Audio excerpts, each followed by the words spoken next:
आप जानते हैं बांग्लादेश के अंदर 15 साल तक प्रधानमंत्री रही शेख हसीना के तख्ता पलट के बाद कौन सी ताकतें वहां पर और ताकतवर हो रही हैं। सबसे पहले इस वीडियो को देखिए। इस वीडियो में आप देख सकते हैं शेख हसीना के पिता मुजीबुर रहमान के सिर को तोड़ा जा रहा है, उनकी मूर्ति के सिर को तोड़ा जा रहा है। मुजीबुर रहमान कौन थे? मुजीबुर रहमान बांग्लादेश के महात्मा गांधी थे। मुजीबुर रहमान की कोशिशों के चलते बांग्लादेश आजाद हुआ था और हां, उसमें भारत का सबसे बड़ा योगदान था, जिसके चलते पाकिस्तान दो फाड़ हो गया था। आज बांग्लादेश के महात्मा, उनके गांधी मुजीबुर रहमान के सिर को तोड़ा जा रहा है। देखिए किस तरह से यह व्यक्ति उनकी मूर्ति पर चढ़ा हुआ है, उनके कंधे पर चढ़ के उनके चेहरे को नुकसान पहुंचा रहा है। ये तस्वीरें अपने आप में बहुत शॉकिंग हैं। सबसे बड़ी बात, जिस व्यक्ति को बांग्लादेश का महात्मा कहा जाता है, बांग्लादेश का गांधी कहा जाता है, ये कौन सी ताकतें हैं जो शेख हसीना के तख्ता पलट होने के बाद उनके पिता का इस तरह से अपमान कर रहे हैं। एक और तस्वीर देखिए। देखिए किस तरह से लोग उनकी पेंटिंग, उनकी तस्वीर, उनकी मूर्ति को नुकसान पहुंचा रहे हैं, उसे छिन्न भिन्न कर रहे हैं। इस तरह की ढेरों तस्वीरें सामने उभर कर आ रही हैं। यानी कि 15 साल तक बांग्लादेश की प्रधानमंत्री रही शेख हसीना के जाने के बाद अब वहां पर जो ताकतें मजबूत हो रही हैं, वो भारत के लिए बहुत बड़ी चिंता का सबब है। मैं एक बात स्पष्ट कर दूं, बांग्लादेश की प्रधानमंत्री ने अपने पद से इस्तीफा दे दिया और फिर एक विशेष विमान से वो भारत के उत्तर प्रदेश के गाजियाबाद के हिंडन एयरबेस उतरती हैं। अब यहां से वो जाने वाली हैं लंदन, जहां उनकी बहन रहती हैं।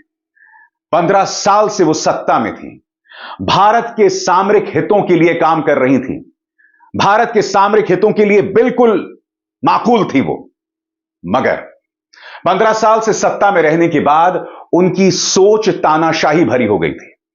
वो अपने विरोधियों को जेल में डाल रही थी, लोगों को टारगेट कर रही थी, उनके अंदर एक अहंकार आ गया था और यह सब 15 साल से चल रहा था। मगर इस सब के बावजूद शेख हसीना के नेतृत्व वाला बांग्लादेश भारत के सामरिक हितों के लिए माकूल था, क्योंकि उनके चलते बांग्लादेश में एक उदारवादी सोच थी, उनके चलते वहां की जो माइनॉरिटी हिंदूज थे वो सुरक्षित थे। मगर अब जबकि इस तरह से मुजीबुर रहमान की गर्दन को तोड़ा जा रहा है, उनकी मूर्तियों को नुकसान पहुंचाया जा रहा है, क्या यह बात अब भी कही जा सकती है कि वहां पर हालात जो हैं वो सही रहेंगे वहां के माइनॉरिटीज, वहां के हिंदूज के लिए?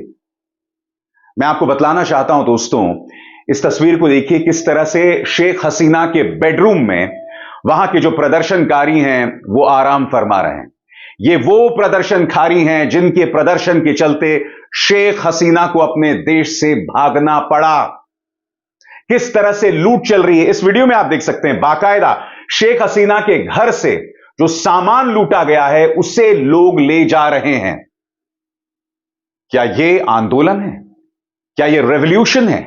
क्या यह क्रांति है जहां आप लूट खसूट कर रहे हैं? यही हालत वहां की संसद में दिखाई दे रही है। प्रदर्शनकारी संसद के अंदर पहुंच गए हैं और वहां पर भी अराजकता मची हुई है। सबसे शॉकिंग, यहां सिर्फ शेख हसीना का घर नहीं लूटा जा रहा है, सिर्फ मुजीबुर रहमान का घर नहीं लूटा जा रहा है जहां पर मुजीबुर रहमान की हत्या की गई थी। आप देख सकते हैं इस वीडियो में लोग बाकायदा मुर्गी चुरा कर ले जा रहे हैं। इस तरह की लूट खसूट इस वक्त बांग्लादेश में चल रही है। इसमें दो राय नहीं कि शेख हसीना की पॉलिसीज एक किस्म की तानाशाही थी, मगर उनका विकल्प इस वक्त और भी ज्यादा खतरनाक दिखाई दे रहा है। भारतीय इंटेलिजेंस एजेंसीज ये कह रही हैं कि यह तख्ता पलट हुआ चीन और पाकिस्तान की आईएसआई की साझा साजिश के चलते। कम से कम टाइम्स ऑफ इंडिया की यह खबर यह कह रही है। तो मैं एक सवाल पूछना चाहता हूं, यह सवाल राष्ट्रीय सुरक्षा सलाहकार अजीत डोभाल से। अगर चाइना और पाकिस्तान यह साजिश रच रहा था तो राष्ट्रीय सुरक्षा सलाहकार अजीत डोभाल क्या कर रहे थे? एक के बाद एक असफलताओं का श्रेय उन्हें दिया जा रहा है। जम्मू में हमारे सैनिक मारे जा रहे हैं एक के बाद एक, मगर उनसे कोई सवाल नहीं किया जाएगा। यहां पर बांग्लादेश में तख्ता पलट हो जाता है। टाइम्स ऑफ इंडिया को दिए गए इंटरव्यू में इंटेलिजेंस ऑफिशियल्स ये कह रहे हैं कि वहां का जो छात्र संगठन है, इस्लामिक छात्र शिविर, वो जमाते इस्लामी के बहुत करीब है। उन्होंने महीनों से प्लानिंग की थी शेख हसीना के तख्ता पलट के लिए। उन्हें वित्तीय मदद मिल रही थी पाकिस्तान और चीन से। तो बड़ा प्रश्न ये, भारत सरकार और हमारे इंटेलिजेंस ऑफिशियल्स क्या कर रहे थे? हमने शेख हसीना का तख्ता पलट होने दिया? दोस्तों, मैं एक बात स्पष्ट कर दूं, ये जो तख्ता पलट हुआ है, ये जिस तरह से मुजीबुर रहमान की मूर्ति को तोड़ा जा रहा है, इसकी सबसे बड़ी जिम्मेदारी किसी की है? तो शेख हसीना की है। 15 साल में उनका जो अहंकार है वो सिर चढ़कर बोल रहा था। यह इस बात का सबक भी है, जब आप लंबे समय तक सत्ता में रहते हैं तो आपके अंदर अहंकार बढ़ जाता है, तानाशाही सोच बढ़ने लगती है, आप प्रेस पर अंकुश डालते हैं, आप अपने विरोधियों को जेल में डालने लगते हैं, बगैर किसी कारण के आप लोगों को जेल में डालने लगते हैं। मगर आपके जहन में सवाल होगा कि दरअसल यह आंदोलन हुआ क्या? शेख हसीना आरक्षण का एक प्रस्ताव लाई थी। उस प्रस्ताव के मुताबिक जिन लोगों ने 1971 के बांग्लादेश की आजादी के युद्ध के लिए लड़ा था, उन्हें आरक्षण देने की बात थी। छात्रों ने इसका विरोध प्रदर्शन शुरू किया। उन्होंने कहा कि आरक्षण नहीं दिया जाएगा, नौकरियां मेरिट के हिसाब से मिलेंगी। यह आंदोलन जो सिर्फ आरक्षण के खिलाफ था, वो इतना बड़ा हुआ कि नतीजा शेख हसीना का तख्ता पलट। इस आंदोलन में कम से कम 300 लोग मारे गए। शेख हसीना की पुलिस ने छात्रों पर जबरदस्त दमन किया और यहीं से शुरुआत होती है बगावत की, उस आग की, उस क्रांति की, जिसका नतीजा यह कि शेख हसीना 15 साल तक प्रधानमंत्री रहने के बाद उन्हें मजबूर होना पड़ा देश छोड़ने के लिए। अब उनके देश छोड़ने के बाद कई तरह की चुनौतियां हैं। सबसे बड़ी चुनौती भारत के लिए, अगर वहां की माइनॉरिटीज यानी कि हिंदुओं पर अत्याचार होता है तो जाहिर सी बात है भारत के लिए एक बहुत बड़ी शरणार्थी समस्या आ जाएगी। पश्चिम बंगाल में भाजपा के नेता शुवेंदु अधिकारी अभी से कहने लगे हैं कि 1 करोड़ हिंदुओं का पलायन हो सकता है। भारत को उन हिंदुओं की मदद करनी चाहिए। 1 करोड़ हिंदू, आपको अंदाजा है कि अगर 1 करोड़ लोग भारत में प्रवेश करेंगे तो भारत पर कितना बड़ा दबाव बनेगा। शुवेंदु अधिकारी अपनी राजनीति के चलते तमाम चीजें कह रहे हैं। बड़ा प्रश्न यह कि भारत पर कितना प्रेशर पड़ेगा। ममता बनर्जी ने पत्रकारों से अपील की है, पश्चिम बंगाल से अपील की है कि अफवाहों पर विश्वास मत कीजिए। ये जो कुछ हो रहा है बांग्लादेश में हो रहा है, इसका असर भारत में या बंगाल में नहीं पड़ना चाहिए। सुनिए क्या कह रही हैं ममता बनर्जी। यकीनन दोस्तों, ये भारत के लिए एक बहुत बड़ी चुनौती है। जैसे मैंने बताया, शेख हसीना भारत की दोस्त थी। उनके चलते भारत के जो सामरिक हित थे वो महफूज थे, वो सुरक्षित थे। मगर अब वहां पर सेना ने अंतरिम सरकार बना ली है। बांग्लादेश के कई छात्र कह रहे हैं कि भविष्य में हम एक ऐसी सरकार बनाएंगे जो धार्मिक नहीं होगी, जो धर्मनिरपेक्ष होगी। मगर आप भी जानते हैं दोस्तों कि इस आंदोलन के पीछे जमाते इस्लामी का एक बहुत बड़ा किरदार था।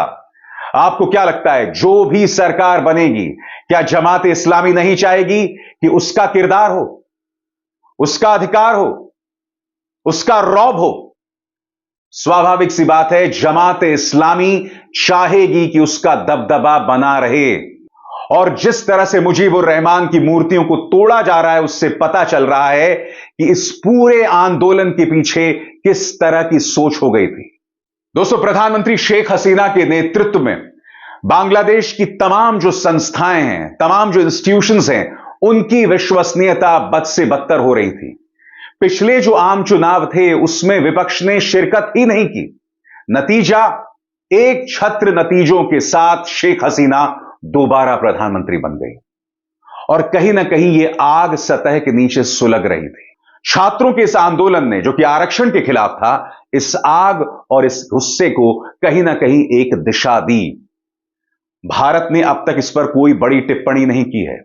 भारत इस वक्त वेट एंड वॉच की पॉलिसी अपना रहा है। और आपको समझना पड़ेगा कि भारत की चुनौतियां क्यों गंभीर है।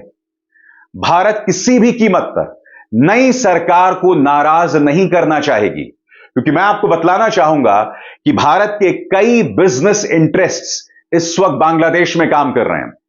आप इस तस्वीर में देख सकते हैं, गौतम अडानी जो हैं वो शेख हसीना के साथ मुलाकात कर रहे हैं। गौतम अडानी के कई प्रोजेक्ट्स इस वक्त बांग्लादेश में काम कर रहे हैं। स्वाभाविक सी बात है, ये जो तख्ता पलट हुआ है इसकी वजह से गौतम अडानी भी जबरदस्त तनाव में होंगे, यानी कि एक बात तय है, प्रधानमंत्री नरेंद्र मोदी के परम मित्रों के कई हित शेख हसीना के नेतृत्व वाले बांग्लादेश में थे। उनके जाने के बाद उनका नुकसान होगा। न सिर्फ भारत के सामरिक हितों का नुकसान होगा, भारत की फॉरेन पॉलिसी की निगाह से नुकसान होगा, बल्कि गौतम अडानी के बिजनेस इंटरेस्ट को भी नुकसान होगा। मगर आखिरकार हर तानाशाह के लिए एक सबक, वो तमाम तानाशाह जो दुनिया के अलग अलग हिस्सों में हैं, जी हां, उनके लिए सबक, अगर आप लोकतांत्रिक हितों के हिसाब से काम नहीं करेंगे, लोकतांत्रिक मूल्यों की धज्जियां उड़ाएंगे, तो आपका वही हश्र होगा जो शेख हसीना का हो रहा है। इसीलिए लोकतांत्रिक मूल्यों की इज्जत कीजिए। दोस्तों, ये भी बतला रहा है कि किस तरह से भारत एक मजबूत लोकतंत्र के तौर पर खड़ा हुआ है, क्योंकि भारत के जितने भी पड़ोसी हैं, कहीं पर लोकतंत्र नहीं है। हर तरफ लोकतंत्र जो है चरमरा रहा है। और इसका श्रेय किसको दिया जाना चाहिए?